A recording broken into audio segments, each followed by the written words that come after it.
Mi nombre es Nereida Cea, profesora de la Universidad de Málaga. En primer lugar, quiero agradecer tanto al comité organizador como al comité académico y científico la invitación para participar en esta sesión plenaria del primer Congreso Internacional Tendencias de Investigación en Comunicación. Y participo con una ponencia que lleva por título La posición de la Unión Europea ante el problema de la desinformación. Bien, como sabemos, el problema de la desinformación, que ha adquirido en estos días una mayor trascendencia tras el anuncio del presidente del Gobierno, Pedro Sánchez, de tomarse 5 días para debatir si continuaba o no al frente del Gobierno, bueno, pues ha servido para poner de relieve y transmitir a la ciudadanía que estamos ante un problema que lógicamente viene de mucho atrás y que de hecho en nuestro mundo, en la academia, es una línea prioritaria de investigación. Además, y es muy importante, también la ciudadanía ha abierto ese debate y incluso en los mismos medios de comunicación preocupa esta cuestión. Recientemente se publicaba que en breve, en unos días, la AMI, la Asociación de Medios de Información, iba a hacer públicos una actualización y un compromiso para revisar cuestiones deontológicas. Además, también recientemente se firmó en Santiago de Chile el denominado Manifiesto de Chile,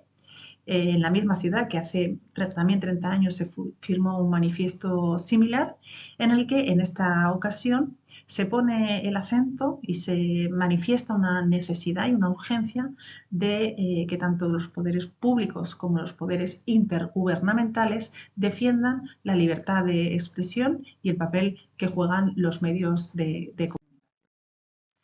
Medios de comunicación que también en estos días se están haciendo eco en sus páginas, tanto en la actualidad informativa como en los espacios más de opinión o espacios editorializantes de estas cuestiones. Y resulta muchas veces, a mí personalmente, preocupante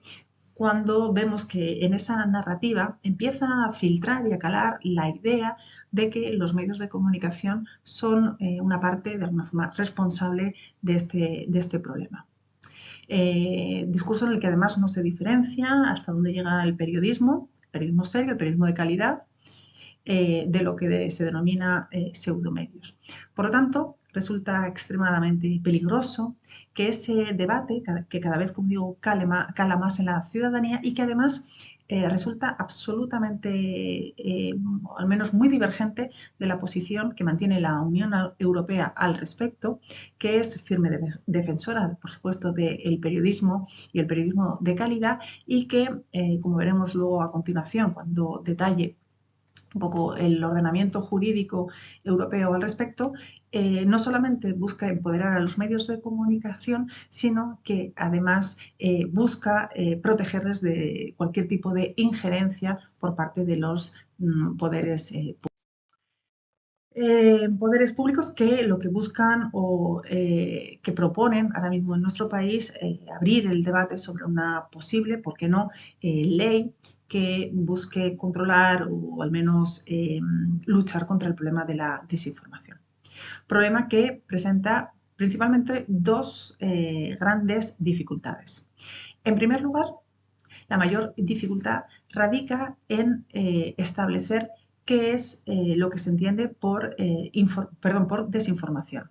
¿Qué es y qué no es desinformación? Es un debate altamente que puede dar lugar a la politización y a los sesgos, por no hablar de quién controla a los que al final determinarían qué es o no desinformación. Por lo tanto, una cuestión extremadamente compleja, como lo es también legislar un aspecto que choca de frente con la libertad de expresión. Es decir, cualquier intento de legislar para frenar la desinformación encuentra su límite en el derecho a la información.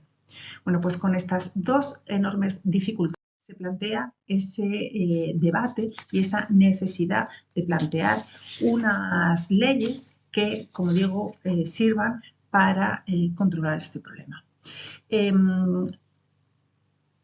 Considero que la autorregulación en nuestra profesión y, por supuesto, también en el sector de los medios digitales y de los contenidos digitales es la opción siempre preferible. Aunque sí que es cierto que, como vamos a ver también luego a continuación en la revisión un poco histórica de cómo hemos llegado hasta aquí, la autorregulación no siempre o no está funcionando de forma suficientemente solvente. Ante esta problemática, parece que la solución contraria, es decir, una regulación estatal, no parece la solución. De hecho, países como Francia o Alemania, que han explorado esa vía, no han encontrado una alternativa que encaje en el modelo de Estado democrático, donde, como digo, prevalece esa libertad de expresión que está recogida en los distintos ordenamientos jurídicos, en nuestra Constitución, por supuesto, en ese artículo 20 y a nivel europeo en la Carta de los Derechos Fundamentales. Por el contrario, otros países como Rusia o Turquía, en pro de defender esa libertad de expresión, sí que han aprobado disposiciones, leyes para intentar controlar la desinformación, que al final a lo que han conducido es a una autocensura. Ciertamente es un problema que está adquiriendo tal gravedad que los distintos poderes tienen que adoptar medidas más restrictivas. De hecho, ya la Unión Europea considera que la desinformación es un problema que excede, por supuesto, lo comunicativo y que, debido a su naturaleza sistémica, es un problema ya global de extrema complejidad, además, y que requiere una respuesta multinivel, es decir, desde distintos enfoques o puntos o líneas de actuación. No solamente eso, este año supimos que para el Foro Mundial de Davos la desinformación es un problema que también tiene, debido al riesgo que supone, una dimensión económica y es considerada en este momento el primer riesgo a nivel global para este organismo. Pero, ¿qué es la desinformación? ¿Qué podemos entender por desinformación? Concepto que, por cierto, también ha ido evolucionando a lo largo del tiempo y ha experimentado una evolución a la par del crecimiento de este problema. Bueno, pues la Unión Europea ha definido la desinformación como esa información verificablemente falsa o engañosa que se crea, bueno, y que destaca siempre, se destaca en todos los informes, estudios, que debe de tener esa finalidad, que puede ser,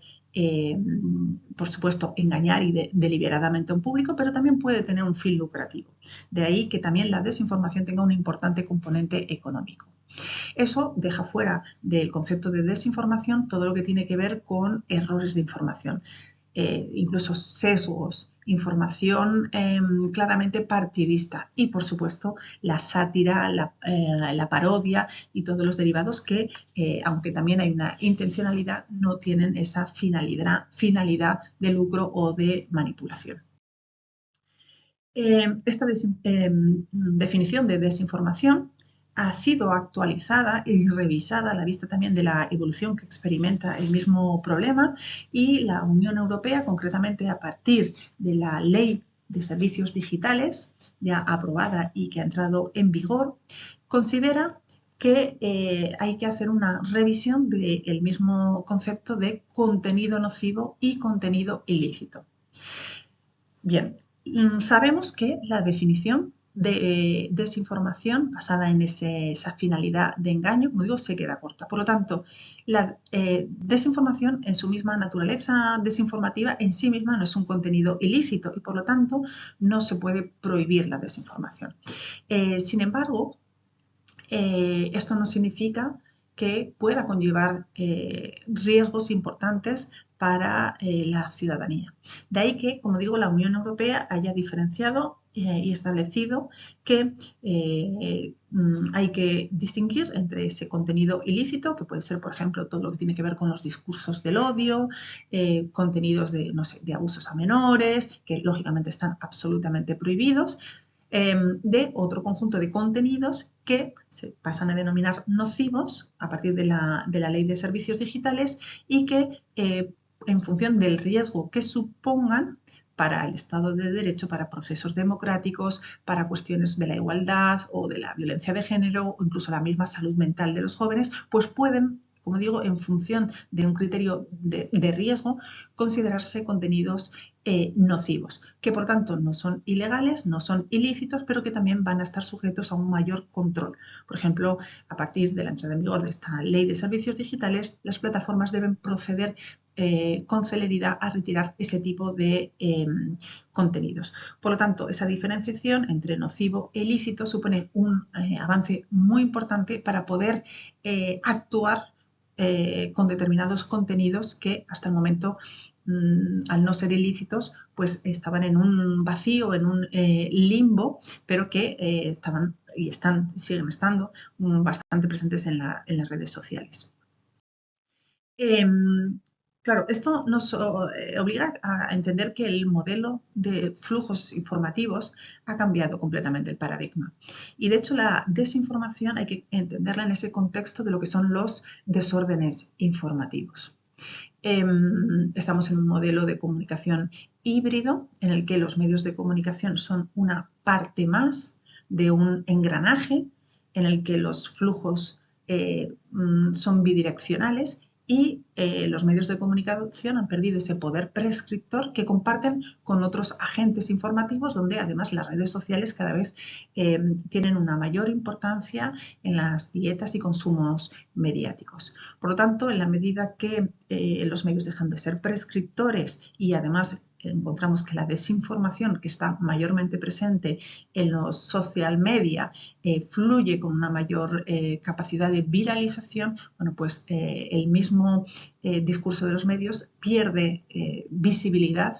y por lo tanto los ciudadanos están más expuestos a contenidos nocivos. La Unión Europea, además de hacer esa distinción entre contenidos ilícitos y contenidos nocivos que reciben un tratamiento específico, especialmente en las plataformas, también revisa su definición de lo que es la desinformación y amplía el fenómeno de la desinformación a otras modalidades desinformativas, donde diferencia tres grandes grupos. Por un lado, está toda la información considerada engañosa, donde no prevalece esa intencionalidad que habíamos visto que estaba presente en la desinformación. No hay intencionalidad y es ese WhatsApp que podemos compartir sin ninguna maldad, pero que resulta profundamente desinformativo. Otra modalidad sería la desinformación como tal, que es esa información engañosa que tiene esa finalidad de manipular o de obtener un fin o lucro económico. Y por último, un gran bloque donde también puede estar presente la desinformación, pero que se engloba porque se está caracterizado por las denominadas operaciones de influencia en la información. Y también injerencias directas extranjeras en el espacio de la información. Y ahí no solamente tenemos la desinformación como tal, sino también otras muchas modalidades también igualmente tóxicas, como puede ser desde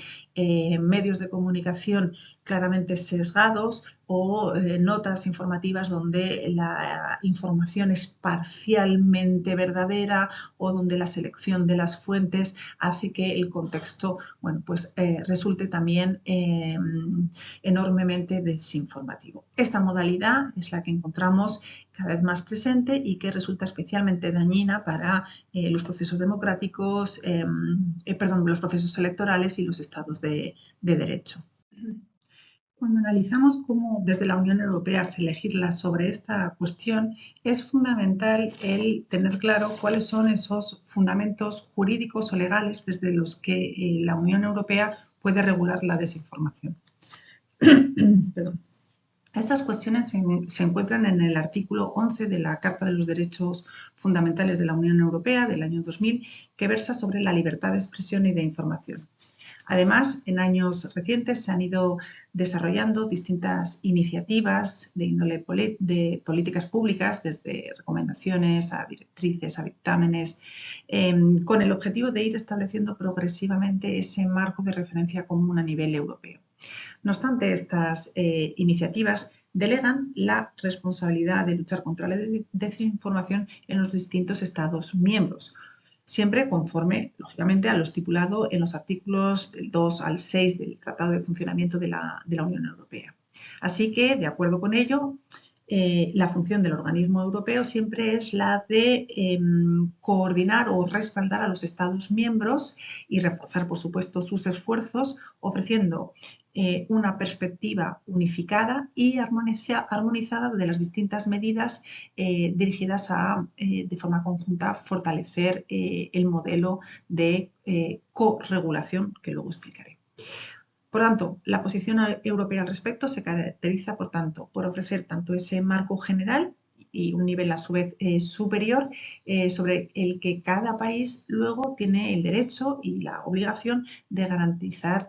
todo el desarrollo normativo. Los Estados miembros, tal y como ha firmado la Unión Europea en numerosas ocasiones, disponen de una normativa eficaz y suficiente para poder contar con un sistema mediático independiente y acorde a los valores y normas europeos. A pesar de ello, la Unión Europea opta por desarrollar todo un marco de corregulación para poner freno a la desinformación. La corregulación es un modelo en el que, primero, tiene varias características. Debe ser, lógicamente, en conformidad con la legislación de la Unión Europea. Además, el modelo de corregulación del mercado digital tiene que haber representatividad, y de hecho la hay, de todas las partes interesadas. Luego lo veremos como tanto en la ley de servicios digitales como en el código y en la incluso ley de medios están representadas las distintas partes, desde los medios de comunicación a las plataformas a la ciudadanía. De hecho, antes de su aprobación siempre ha habido un proceso de consulta previa. El modelo de corregulación también se caracteriza porque requiere de un control y una vigilancia de su aplicación a través tanto de medidas preventivas como las denominadas represivas, es decir, aquellas que pueden, por ejemplo, imponer sanciones para el cumplimiento de esas medidas acordadas mediante corregulación. Y, lógicamente, en base a ello, cabe la posibilidad de que todas las normas o principios adoptados en este modelo sean periódicamente revisados y adaptados en función de las necesidades que puedan surgir. Por tanto, tanto la autorregulación como la corregulación, que es la que funciona a nivel europeo para frenar la desinformación, son marcos complementarios, es decir, suplementarios a lo que es el derecho positivo, es decir, al conjunto de normas elaboradas por los distintos Estados miembros. Desde su inicio, la estrategia de la Unión Europea para luchar contra la desinformación se ha fundamentado en la defensa de la libertad de expresión y de otros derechos y libertades consagrados en esa Carta de los Derechos Fundamentales a la que me he referido anteriormente. En consonancia con estos principios, en lugar de optar por sancionar o prohibir la desinformación en sí misma, el enfoque europeo inicial ha sido el promover la responsabilidad en el entorno digital y entre sus actores. Y en un principio y tras una fase de exploración se apostó por la autorregulación. Al no ser suficiente, se inicia una segunda etapa de corregulación que nos lleva al momento actual. Por lo tanto, una evolución que a lo largo de los años ha ido también en consonancia con respecto a la evolución del mismo problema. Por cierto, cuestiones que han sido abordadas en un trabajo previo que publiqué junto con la profesora María Jesús Fernández, también compañera de la Universidad de Málaga. En ese trabajo hicimos una revisión de todos los textos, iniciativas jurídicas aprobadas por la Unión Europea y vimos claramente que había tres etapas muy diferenciadas. En un primer lugar, esa primera etapa, que se remonta más o menos aproximadamente a marzo del 2015, cuando el Consejo Europeo expresa por primera vez la necesidad de elaborar un plan de acción para contrarrestar las campañas de desinformación que en ese momento procedían en su mayor parte de Rusia, y esta primera etapa de exploración se prolonga aproximadamente hasta finales del 2017, que es la fecha en la que se crea el primer grupo de expertos de alto nivel, un grupo de expertos independientes a instancias sí que se crea ese grupo por parte de la Comisión. Se trata, por tanto, de una primera fase de exploración de un problema que en ese momento era novedoso y del cual había un gran desconocimiento. A partir de ahí, esa segunda etapa empieza a dar sus frutos. 2018 es un año fundamental de esa segunda etapa. Se publica el plan y se aprueba el plan de acción contra la desinformación de la Comisión Europea, donde se establece la estrategia que se va a seguir los siguientes años para contrarrestar la desinformación en la Unión Europea. Y este es el punto de partida desde el que se fija la hoja de ruta que seguirá en los siguientes años. Las primeras medidas adoptadas por ese plan fueron el reconocimiento, por ejemplo, de la necesidad de que las plataformas colaboraran con ese sistema de alerta rápida que conectaba todos los estados e instituciones europeas para ofrecer de alguna forma una respuesta conjunta. Y también en el 2018, muy importante, se aprueba el Código de Buenas Prácticas. Código de Buenas Prácticas en materia de desinformación, que luego posteriormente se verá revisado, pero que es fundamental porque es la primera vez que también mediante la corregulación, es el primer un proyecto en el que participan todos los sectores implicados, aunque siempre desde el ámbito de la recomendación.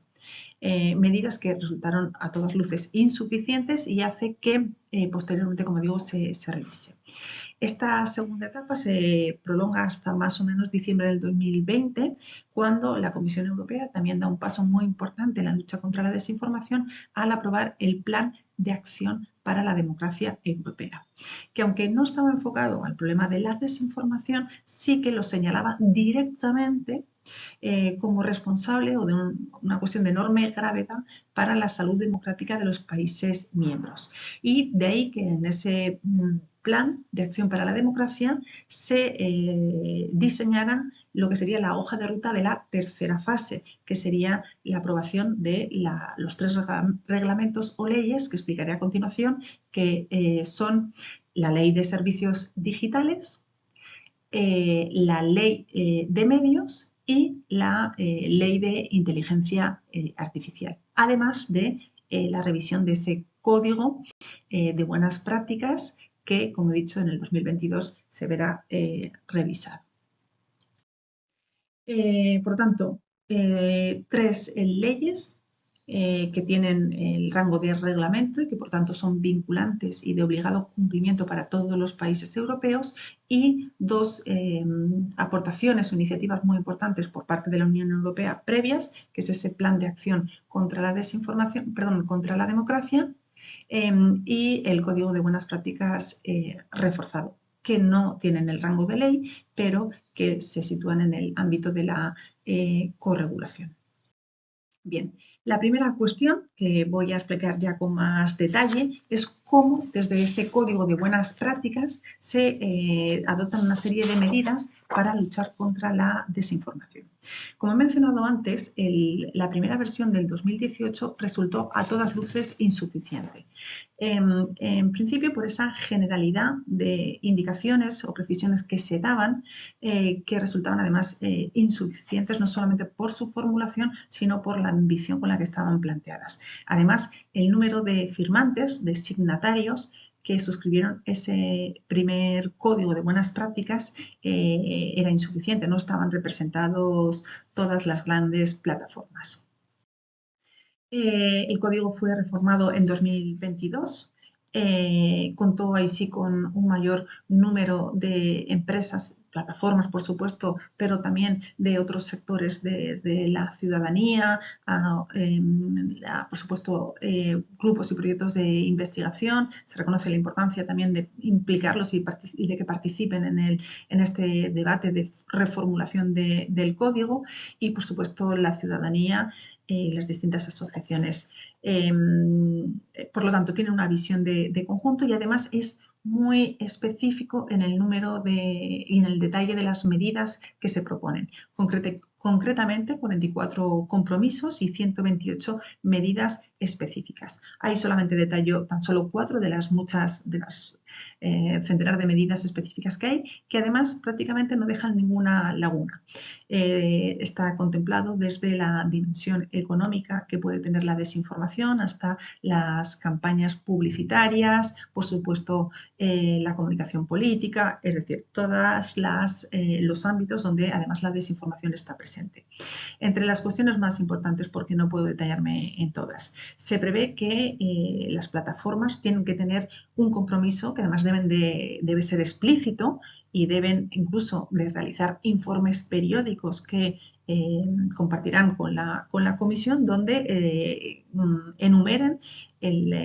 los compromisos y las iniciativas que han ido desarrollando, bueno, pues desde para cerrar cuentas falsas a iniciativas para reducir el fenómeno de los bots o la suplantación de identidad. Además, el compromiso es compartir entre ellas, entre las plataformas y proveedores, toda la información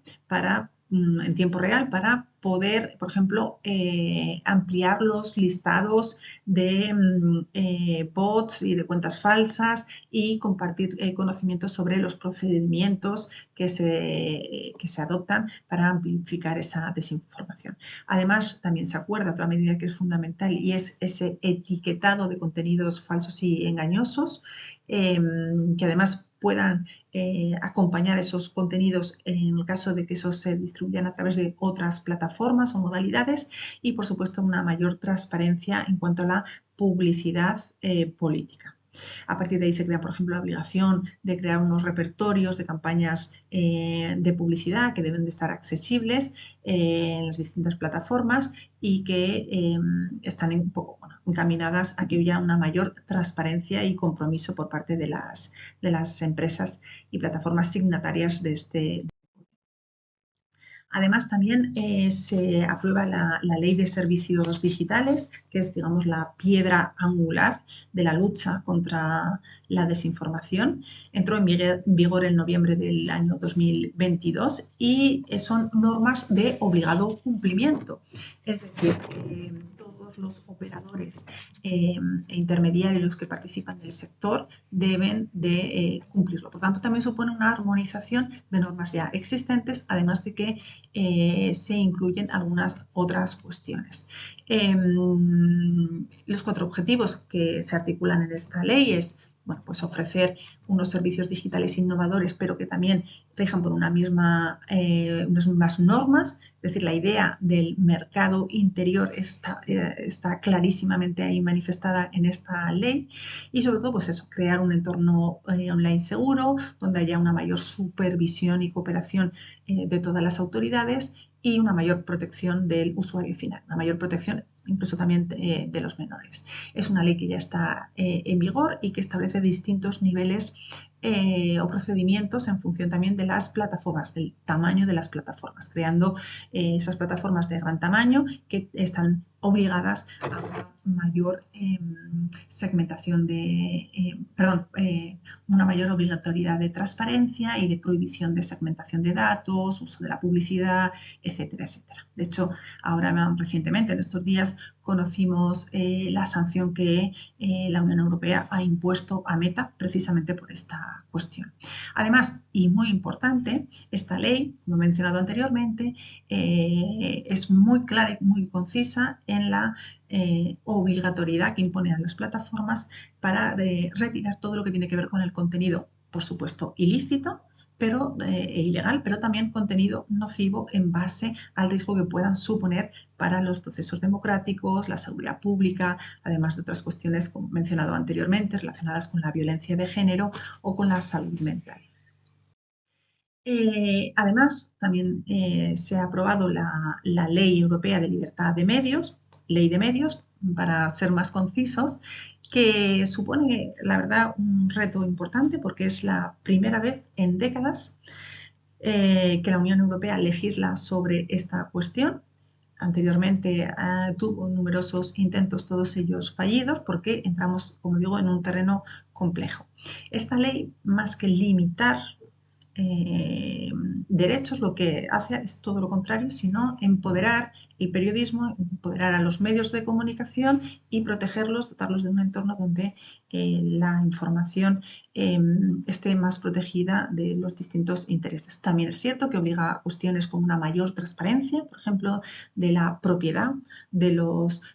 medios, y también establece reglas de relación entre las plataformas y los medios, de forma que estos estén más protegidos ante cualquier retirada de contenido que la plataforma pueda considerar nocivo. En el caso de que ese contenido procediera de un medio de comunicación, se establece de salvaguardas que protegen, lógicamente, a los medios de comunicación.